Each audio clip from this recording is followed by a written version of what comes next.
Spawning in the upper right in the red, he's the Infernal player. Sorry, Celestial player. There we go. It's you. Bottom left in the blue, the Infernal player for Aftermath Gaming. It's Snoxtar. And when we take a look at this, I talked about it in the break. There are two elephants in the room. Infernal economy was super busted. It seems like it's fixed now, but Infernals were still winning despite that, which means that things are rather scary, but this is Broken Crown. And because you can build prisms out of a collection array, the Arc ship can run across the map immediately, which totally enables this level of pressure. And this is definitely holdable, but not easy. So Snoxtar, for his part, he's open double conclave, which can be is probably what you want to do against a lot of Argents. You open double conclave, you're annoying about it, and you just get up to Plague Axes very quickly. You get a lot of gaunts. Yes, Argents have been buffed against things that are not heavy units, but even still, they're not as good as they are against heavy units. And away we go. I see people asking, hey, what do you think about the new, or Japanox asking, what do you think about the new changed economic system? I like it a lot. It's not perfect just yet, and we can see the result of this right now. This is a problem that Snoxtar is having to deal with. 3 Argents in his main base at the same time. He hasn't gotten his Hexen back home yet. So this is a problem. And he actually, I don't know if this is intentional or this is just a result of kind of the weird auto attack stuff, but he's targeting the Morph Core down, not these Argents that are sitting on the ground. So we're going to see double Shroud Stone on the way. This pressure in the main base is hard to deal with. At least there's a Shroud Stone up now. And that probably should, with the second Shroud Stone, probably should secure the main base. Now, round 2 of this is going to get started soon, and there's the link node that can be turned into a strike node the moment it feels like Snoxtar has gone and broken the main base back down a little bit. It is certainly potential. For now, the second Shroud Stone is not going to be allowed to get up here. First Shroud Stone, well, actually, there's not a lot of energy, but it's still going to fall down anyways, and you, with the aggression, seems like everything that he could possibly wanted. He is succeeding in this front. The Argent stays alive, and the army is falling down. So too did the Hexen, so no easily found infest either. I guess the play is going to have to be Greater Shrine, but we don't have anything. There's no Shroudstone manifestation available. Not enough stuff has died yet. So you still need the Animus, even with everything else, all things being equal. Now imps are going to get pulled, but it is a little bit too little, just a little bit too late. You, at this point, he's got him. Snoxtar's dead. GG, you takes game 1. So now we're into game number 2. It's on Secluded Grove. I don't know who chose this. I'm assuming you picked Broken Crown, but I wouldn't think you would be high seed, so not sure what's up with that one. But for now, it's going to be Secluded Grove. And that means that you don't have the run across the map triple collection array in your opponent's, or triple creation chamber in your opponent's natural into immediate death, like we've seen in game 1. That is not necessarily going to be as much of a thing, but I do like what Snoxtar is doing here. He is preemptively meat farm rushing the center base because he knows that this is absolutely something that the Celestial player wants to do. They want to go take the center Luminite camps, and that's a big economic injection for them. That is a big deal if you can secure that early. So Snoxtar, he's just putting a meat farm there. He says, you know what? I will know if this happens. I'm going to have some Fellhogs slowly nipping away at your creation or your collection array if that's what you decide you want to do. And I'm just going to make it very difficult for you to take this base if that's something that you decide to do. In the meantime, though, we're not seeing that. It's kind of a 2-base setup coming out of you here, double barreling out those prisms and really getting the economy going just as quickly as possible. Not as fast as it was in the last patch before the hotfix. That was way too fast. That was yeah, it was a problem. That was a significant problem as it existed, but it has been fixed now, just a little bit. Let's go make the game audio the proper actual audio device. There we go. So I'm very curious to see how this is going to work out now. We had Swakes in chat saying, this is what they get in this patch, cheese or die. And I don't know if that's true. I have played a couple ladder games. I've literally not played a single Celestial. I've played a lot of Infernal versus Vanguard. but I haven't played a ton of IVV games yet. You know, and I haven't seen any games since the hotfix. So I'm, you know, excited to find out. For now, though, a couple Argents on the field, going to try to target down the Gaunts as much as possible. They don't want to waste their energy on these Fiends. They're going to have to at the end of the day, and in fact, they get infested as well. So this contest, honestly, just a little bit too much here. Just a couple, too many units. So you is going to have to give this position up, and well, for Yu's part, he's mining out of this Therium. But I don't see any tech on the way. He's just building. He's getting himself a decent amount of Therium. Well, 0 Therium. Did he get something? No. Okay, well, he's just getting the Therium now and going to mine out of it. He's going to start to take advantage of it eventually. For now, though, these Argents, they're going to fight. They're going to kill off some of the stuff. But they do have to, you know. We are waiting to see what exactly the tech is that Yu decides to go for, because he does have a reasonable amount of Therium now. And yeah, Arc Station is going to be the upgrade. So likely going to be some Star Forges. Argent Saber was the way they were playing before the patch. I wouldn't be surprised to see it after the patch as well. It just kind of makes sense. I think, wait, was it? It feels like Infernal, with its fast research gathering, struggles to keep up with Celestials in terms of production. Yeah, that can be true. I think really what it was the cheese. And I said, yeah, you know, double conclave seems pretty good. It seems like to make sense against this.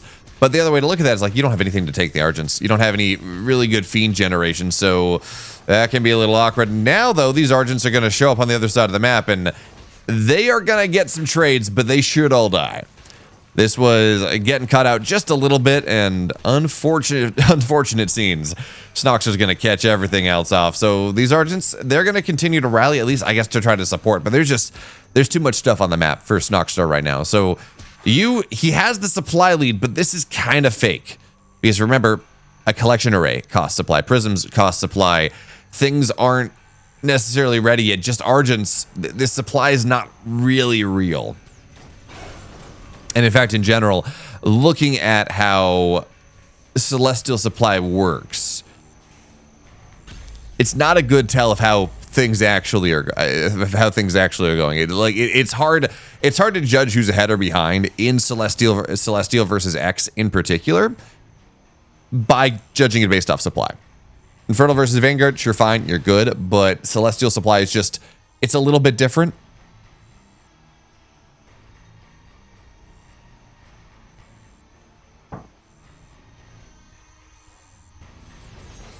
For now, this third base is just going to fall down, though. Argent's going to show up, and yeah, with a Saber here, that is a decent amount of damage that can get added in. It's funny, actually, I was having a conversation with people on the Discord this morning about somewhat of the fantasy, I guess. What makes tier 3 units cool? And it was like, well, you know, some of it, oh, that's going to be a good Nightfall, but purified away, and that'll be fine. Really, you need to have a second. You really need to have a third Saber right now. This one is good, but probably not good enough. But we were talking about the fantasy of the units, and it's like, well, one of the things that's super important, not just is how it looks, not just how it micros, but the sound design. And Helicarriers and Sabers both used to have this really nice, bassy sound effect that would just, it sounded awesome. I think they've added those wings, actually, to the Saber skin as well. I think they've gone and upgraded the Saber mesh, I guess. The Saber skin just a little bit more. I don't think they had these kind of gold wings on the whites from the Sabers last patch. Maybe I'm wrong about that one. I don't know. But anyways, they used to have this really nice thum-thum kind of sound. And they don't really have that anymore. It's just being lost in the mix. I don't know.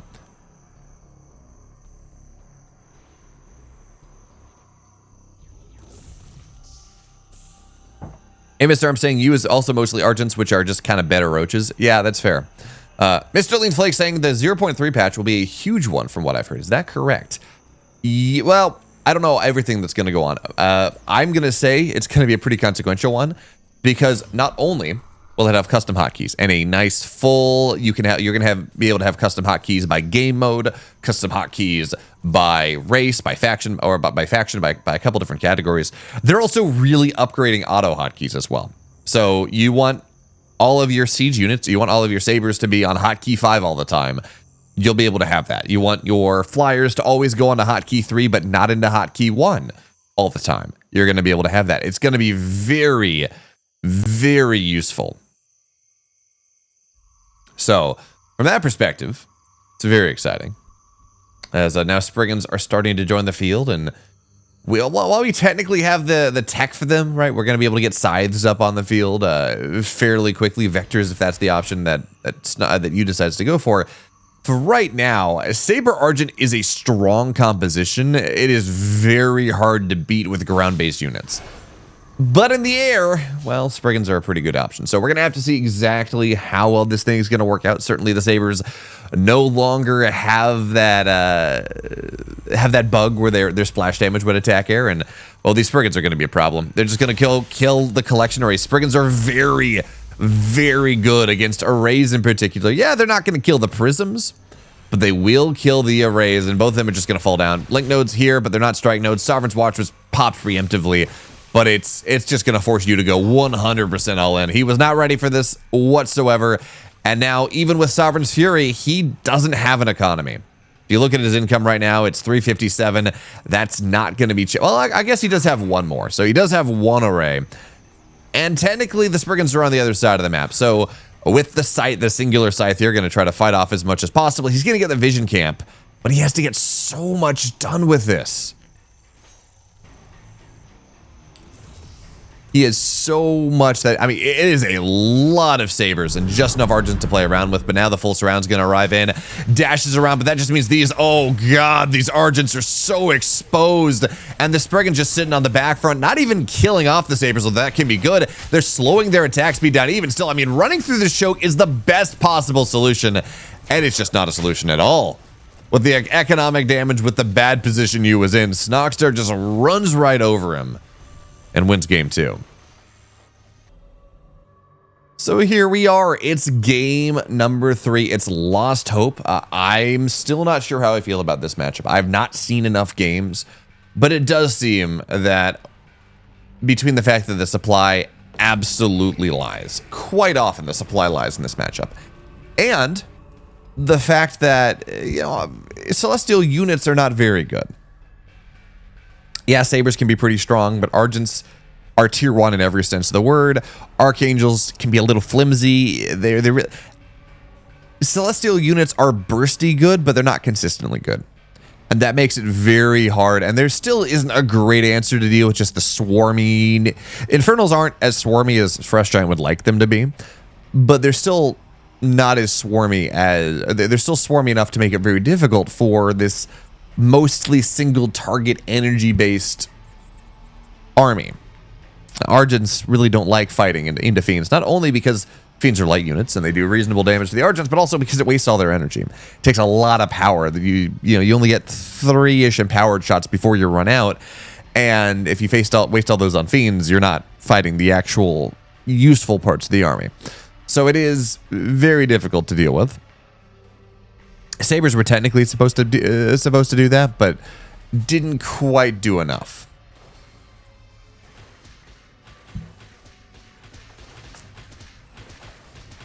So for now, gotta be careful here. Some of these Gaunts getting a little bit low, but he's gonna be able to pull back in time, and with the health camp taken, the Gaunts will eventually regen back up to full. The amount of times I've accidentally lost units to these speed creeps, to the Shadow Mastiffs, is non-zero. And very sad. So for now, Snoxtar's creeping around through luck or by happenstance, or maybe he saw earlier. I'm not sure. He's going to find his opponent's base at the very beginning. And yes, this is triple array, double base. He did put, of course, Snoxtar put a meat farm up. Make sure that this is not something where you're going to go and take one of his bases and have a staging point there.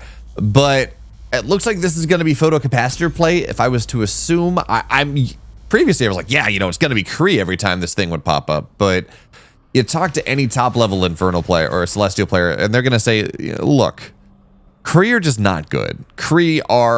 They're free fiends. They're just an infest bomb waiting to happen. They're just not worth getting.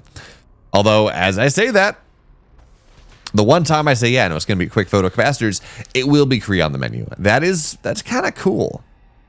Not something that we see all that often. So how this is going to work out for him, I don't know. It's going to be kind of fun to figure it out. It's going to be kind of like a Kree Saber timing. It looks like what's going to happen here. And that can be good in the early game. Certainly before Plague Axes are done. Do we have a Ritual Chamber? We do. Plague Axes are on the way, so he's probably not going to be able to kneecap that one. But you get, what are we on? 4 chamber, 5 chamber. 4 chamber. You put a 5th one on the other side of the map for your prime chamber, and you just rally Kree in. That can be a pretty good way to deal with the early game. Especially if you go target the effigy down and you get your arc ship, which we're not mining a ton of Therium at the moment, but if you can get your arc ship and then you can kill off the Shroud, purify off the initial infest, and then Plague Axes are not nearly as scary.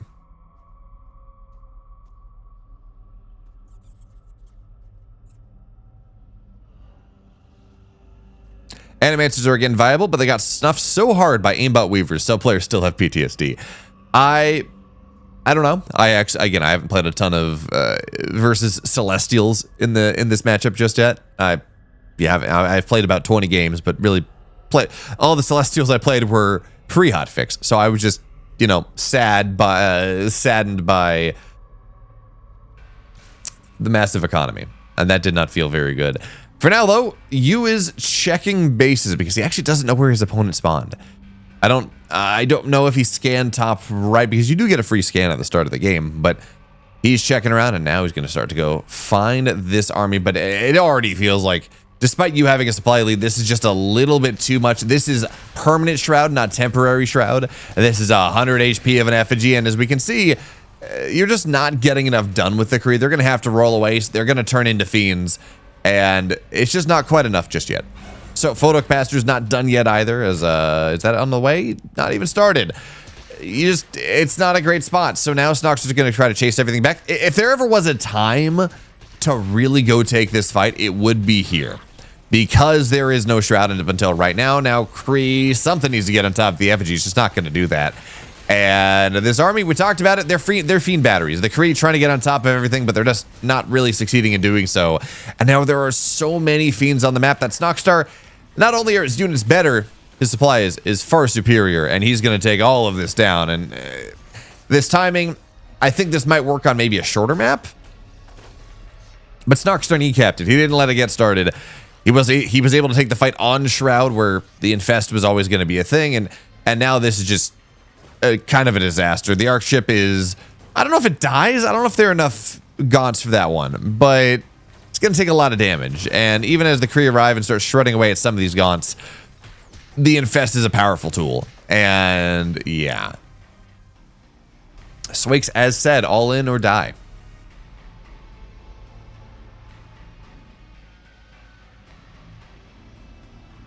Yeah, Infernals, Infernal versus Vanguard, I think, is very balanced. It was one of those things where it's like, okay, you know what? Infernal has a 5% chance, a 10% chance to win when Celestials are mining twice as much. So now that the income is the same, give or take, it's going to be very hard for Celestials. And I'm not too surprised about that.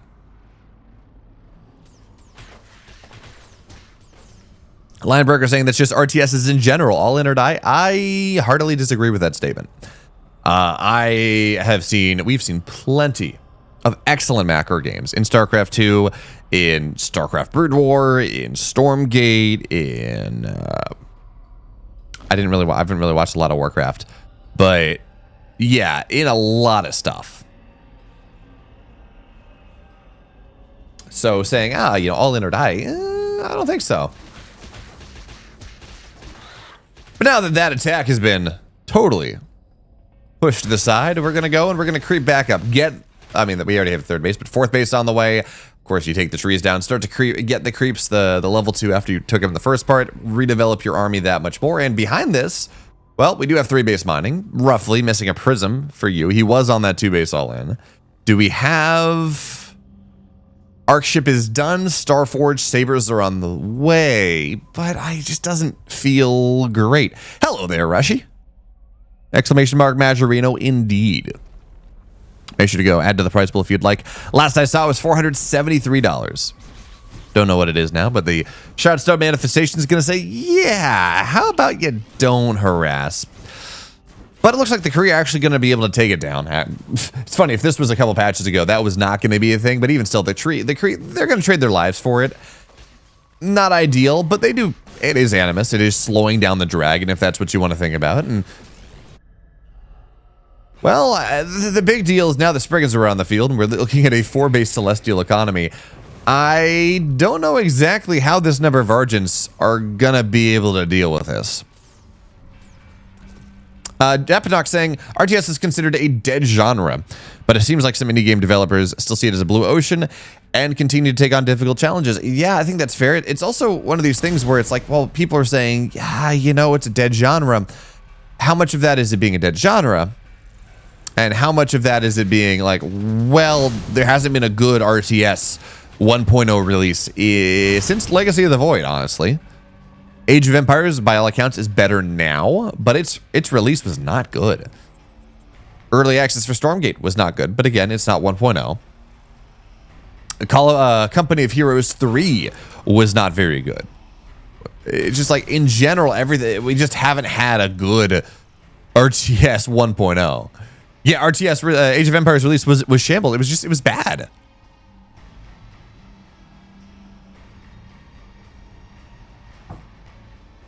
Well, remember, Tencent is a minor. Talking about Riot Games would make a great RTS with their lore champions, etc. Tencent is a minor investor. They're not a lead investor, certainly, but they're a minor investor in Frost Giant Studios. And they own, was it Lightforge Games? I want to say it's Lightforge. Whatever it is, the company that's making Battle Aces, David Kim's game. So while they're not making a Riot Games League of Legends setting MMO, they do have their hands in the, or RTS, excuse me. They do have their hands in, have their hands in a couple RTS pots in some small to medium way. But yes, I agree, Viper. They're heading in the right direction.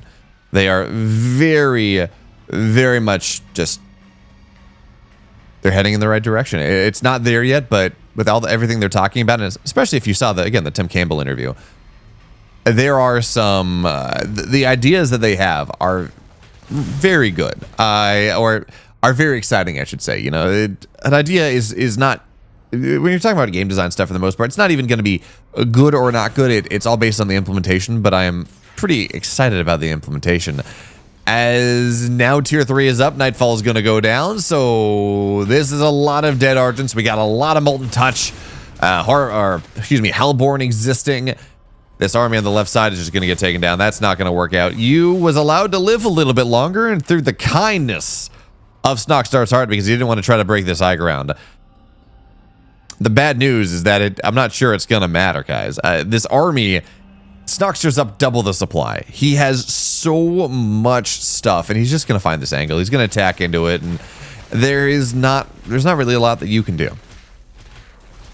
Also, ads are going to run right now, and I do apologize. I have tried to postpone them as much as possible, but I cannot stop them. Ariel, I believe it's Tencent that is the investor, not Riot Games. So it is a marginal difference, right? It is the parent company of Riot Games, not Tencent. But I'm not talking about this fight too much because this fight is over pretty much before it already began. Yes, that's a lot of sabers, but that is a lot of Hellborn, and you is going to fall down. In this game, Snoxtar goes up 2-1. So here we are. It's game number 4, and this is, if you wanted to cheese, if you wanted to do that, this is probably the best lineup. Vertical spawns means you're very fast. It means you get across the map very, very quickly. And also, he's going to know that this is not cross spawns because the Hexen's going to arrive in the main base very fast. And that tells you that it's either horizontal spawn or vertical spawn. It's not cross spawn based on the Hexen arrival timing. And from there, well, we're going to have to see exactly how far this thing is going to go.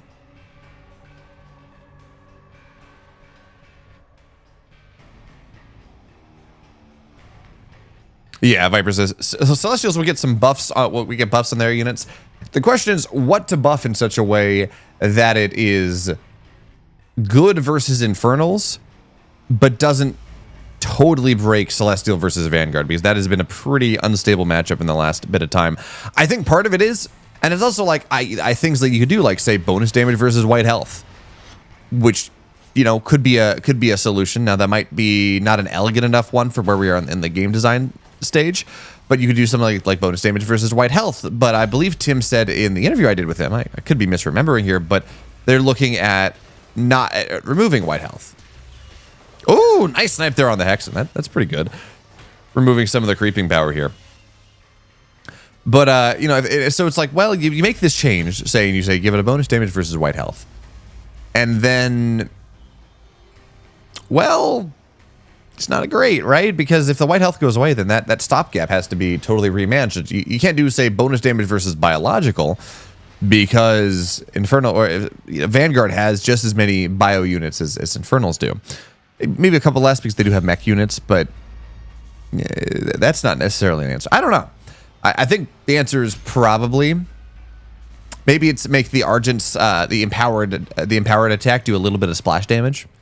That might be way too strong though. Add a new tag, Inferno. Yeah, Celestials just do bonus damage to Infernals. You know what? Actually, you could have a lore reason for that one, because as far as I can understand it, Celestials have been the enemies have been fighting. Oh, these Argents are way exposed here, extremely exposed. They don't want to be here. They're just gonna get taken down.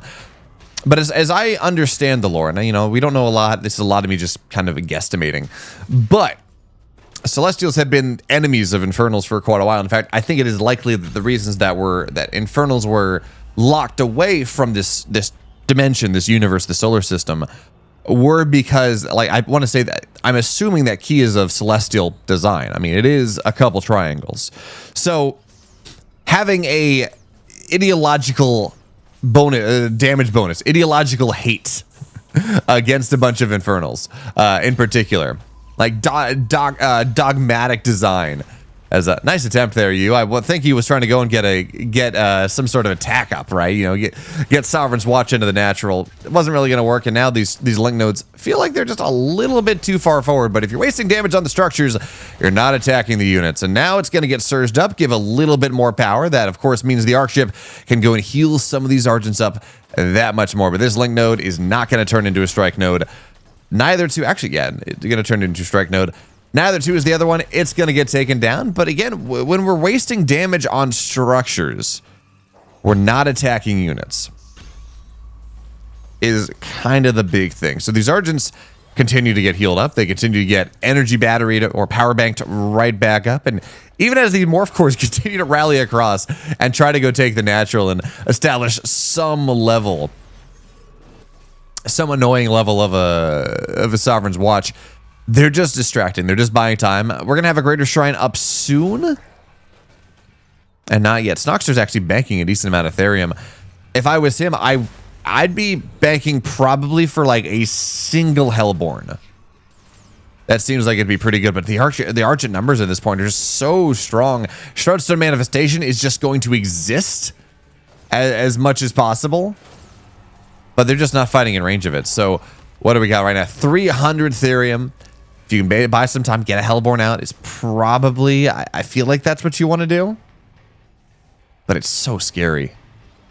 Not getting more of a, like, buying that time just doesn't feel very good. So Snoxtar actually keeps supply blocked as well. 33 out of 40. He needs to go and sack one of these Gaunts to go and get that Hellborn, what we assume to be a Hellborn out. He needs to wait for the meat farm to arrive, and in the meantime, he will lose units. Not quite a Hellborn's 8 supply. He needs to lose 2 more. The Argents are going to start to arrive. There's the Hellborn, but you can't help but wonder if it's a little bit too little, a little bit too late. Argents are going to try to get right on top of it. We don't have any Fellhogs ready just yet. The Hellborn has to run. Has this? Oh, no, it's not an overcommitment at all. What am I saying? All the Gaunts are dead, which means there's no Infest applied anymore. The Argents are going to take that Hellborn down, and we talked about it. Macro game doesn't really feel all that great right now, but the cheese, the fromage, very, very strong even still. And this is why it's hard to figure out exactly how you want to buff Celestials, change them around, because while their macro is struggling, their cheese is very good. These Argent Rushes are very strong if they get started. So Snoxtar is going to go find himself supply blocked.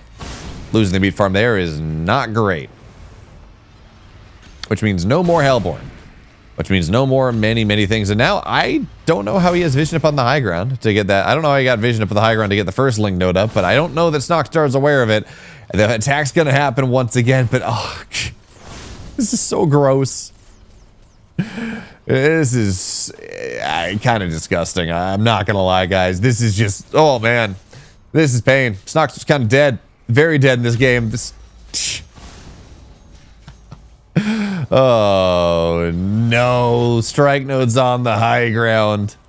Watchers in the drums in the deep, watchers in the night. A Viper saying, I have a great idea. Buff the Argent, then Celestial must not be allowed to build everywhere. Celestial's kind of unique value proposition is that they are the structure-based race, right? They're able to build everywhere. Talking about, oh, just, you know, have doctrinal hate for the Infernals in the... Actually, you know what? Because you can tell cool stories there. You know, Celestials, you know, doctrinal, like, by doctrine, hate and despise Infernals, and their entire military is based around beating them. So, you know, what if one of the Celestial heroes realized that, yeah, no, maybe not every Infernal is bad. Maybe we do have some gray there. I don't know. But you could, yeah. Then as him and Carol says, the Demon Boy tag for patented racism guns. I mean, we are joking, but if Celestials have been locked in combat with Infernals for millennia, it makes sense that their weapons would be better against them. Like specifically targeting, it'd be like you'd say some Animus tag or something like anti-Animus. The Infernal faction is infused with Animus in a way that is, well, difficult to do. That is just core to their very existence in the realm, existence in the dimension, and therefore the weapons that Celestials have are tailor-made to disrupt that. For now, though, it looks like Snoxtar's actually held on to this. That Shroud's Manifestation is a Wraithstone now, which slows things down quite a bit. We're on double Hellborn. Couple more units getting added in. No third base just yet. And looks like slowly but surely Yu's going to have to go re-expand. But this attack looks like it's kind of been dealt with. The Shroud has been able to develop further forward. The Gaunts, not only do they have Plague Axes, they got Reaper Rush as well. The Hellborn are very... Now, fighting into the range of this strike node, probably not the easiest thing to do a Purify, but it does feel like Snoxtar's held on. Yes, it is a lot of Argents, but I don't think it's enough to break anymore.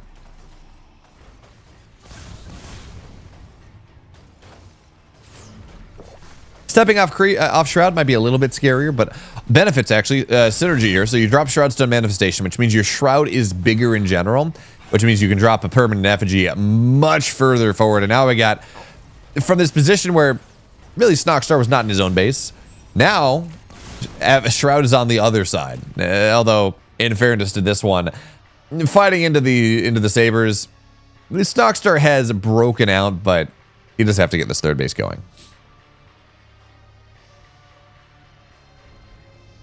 That is a requirement.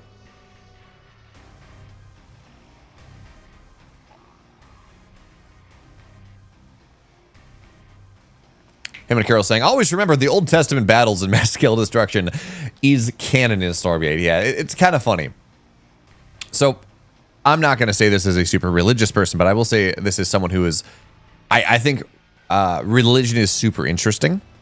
And I always say, you know, like, I think it is very useful for people to, at the very least, read the Old Testament, even if they're not, you know, going to read the entire thing. Because, A, it is so central to every great work of Western literature.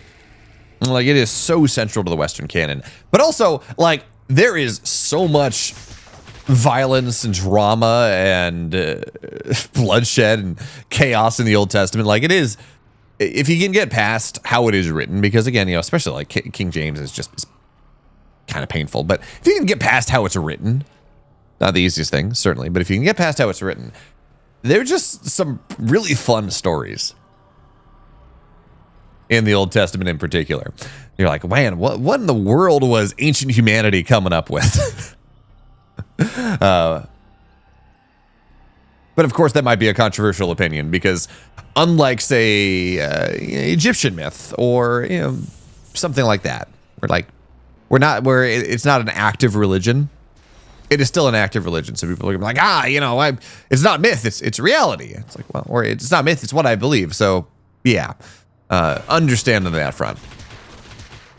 Follow what gives you meaning in life. But Old Testament is pretty fun.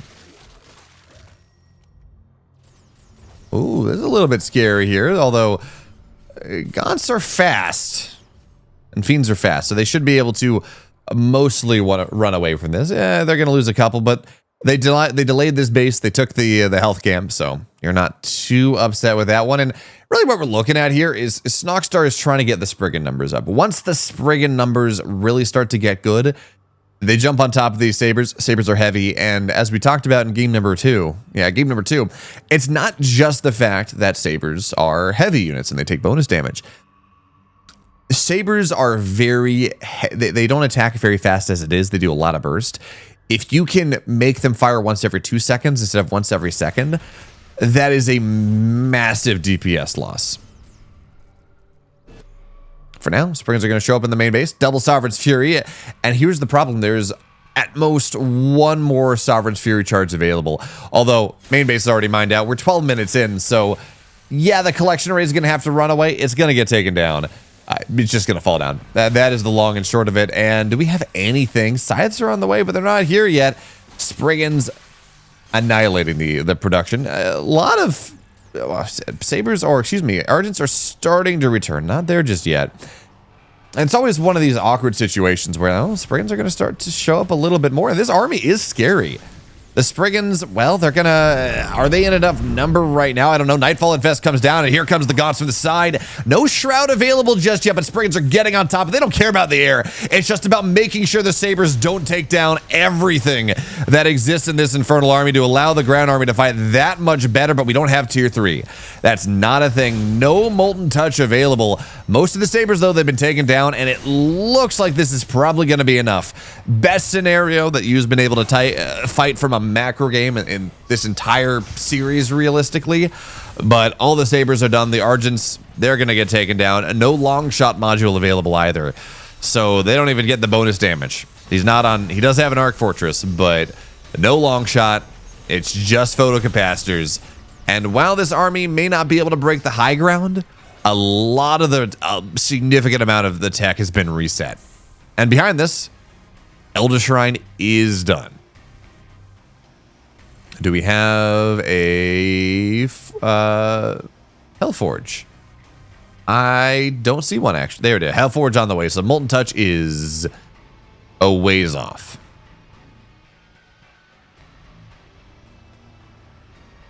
Jay asking, is this me or the Morph cores a little bit shinier? I think they're just about as shiny as they were in the last patch. Jay.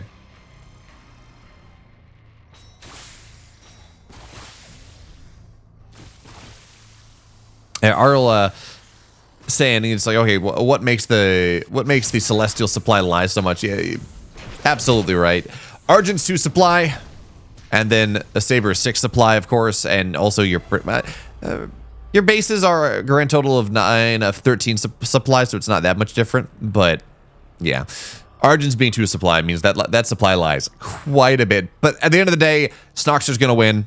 He's going to take the series. The macro game it doesn't really seem solved in this matchup just yet. Of course, if you like this, you want more Stormgate, make sure you go hit the sub button. Follow me on YouTube, and I'll catch you next time.